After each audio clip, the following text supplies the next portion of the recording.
This is a series of ceramic tutorials designed to help you achieve projects at home.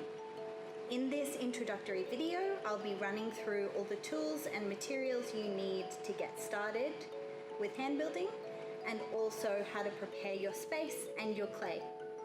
First of all, I'll run through all the tools and materials that I'll be using commonly throughout the tutorial. First of all, a banding wheel, a sponge, a wire cutter,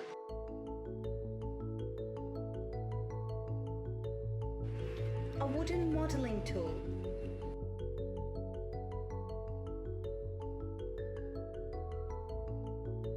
a knife,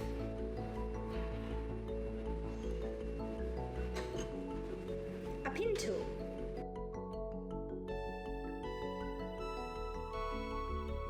a loop tool,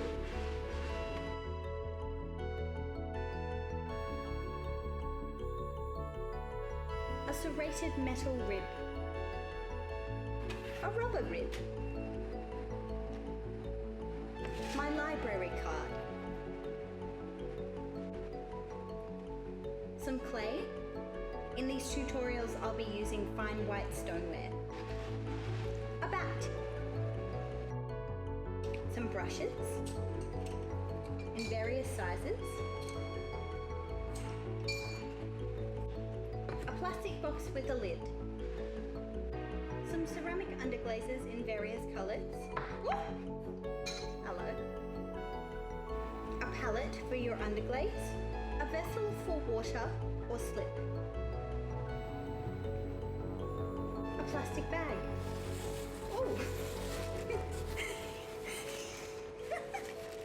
and there you have it. Those are the materials that I'll be commonly using in my tutorial.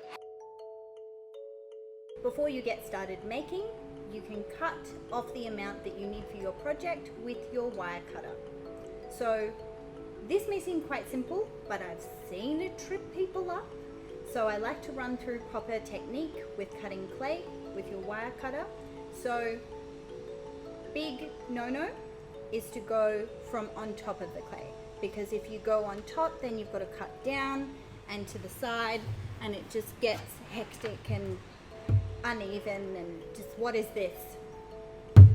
So you always go from either below or from the side, so you can just place your wire cutter underneath your clay and cut upwards and through in one clean motion.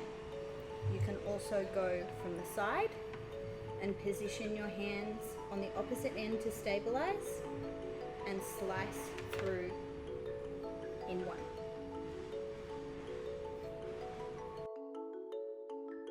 Now, before we start working with the clay, we need to knead it, which is called wedging in clay terms, and this is to get any air bubbles that may remain in the clay out, and also to align the particles nicely so that we can fuse the clay. Clay has a memory, so we want to break up those particles and separate them from their brothers and sisters, because they'll just want to go back to their family that they know, and this can cause warping in the kiln. There's ghosts in the clay. So what we do is a technique called the ram's head wedging technique, and this involves our hands and the clay. You're going to use the squishy parts under your thumbs and pop them on the top of your block of clay, and you're going to wrap your hands around, keeping the clay contained in your palms. Hands on top, hands wrap around like a crab. And then you're going to squash the clay down with the squishy parts under your thumbs, and then this clay that's pointing away from you is going to half roll back up to the ceiling.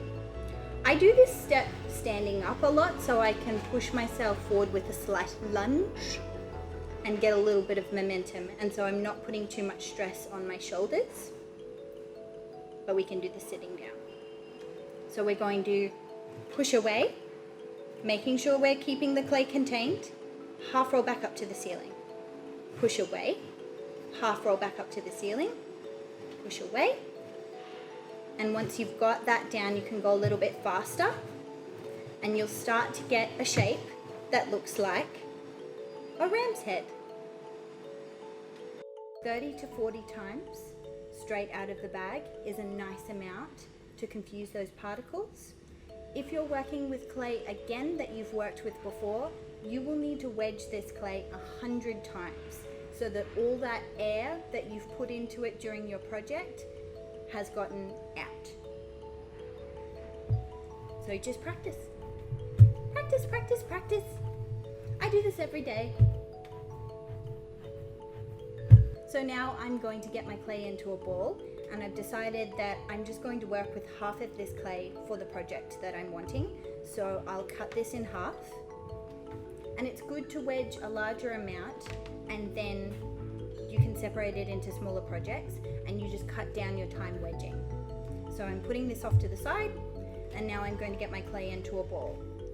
And if you've got a piece that you can easily knock into a sphere, go for it. But if you've got some little irregular pieces, some little wrinkles or a wonky shape, sometimes the easiest way to get your clay into a sphere is to get it into a cube.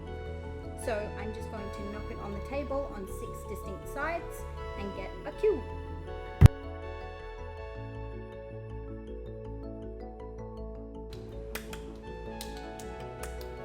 Pretty cubey. So now you can also massage over any little wrinkles that are in the clay. And to get it into a sphere, I'm just going to double tap, double tap, double tap on all the corners to take the sharpness out of them and end up with a nice circle. And the only rule with this is to not tap on a flat side, because then you get a smush and not a circle. So tap, tap, tap, tap, please. So now you have a sphere. And this is a great shape to start a pinch pot.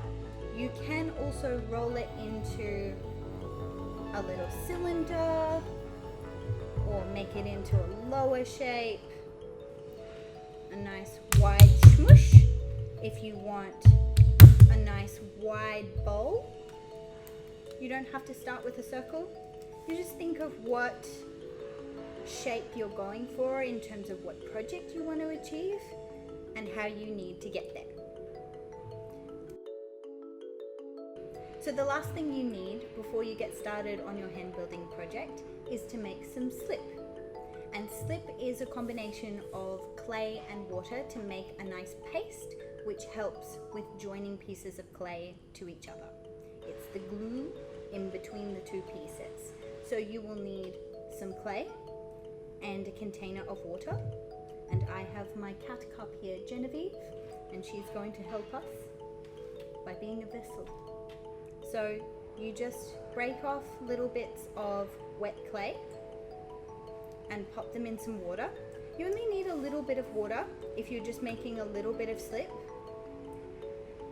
Basically what you do is you break off little bits of clay into the water. And then, like in baking, when you're kind of breaking off little bits of butter and rubbing them through flour, that's what you're going to do with the clay and water.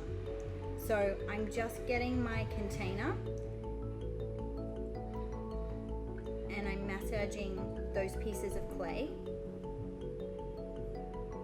until they soften and become a nice paste. This is fun. This is one of my favorite parts. I could just do this all day. Sometimes I do. And those are all the steps that you need and all the little tips and tricks and tools to get started with your hand building projects. Now join me for a little tutorial.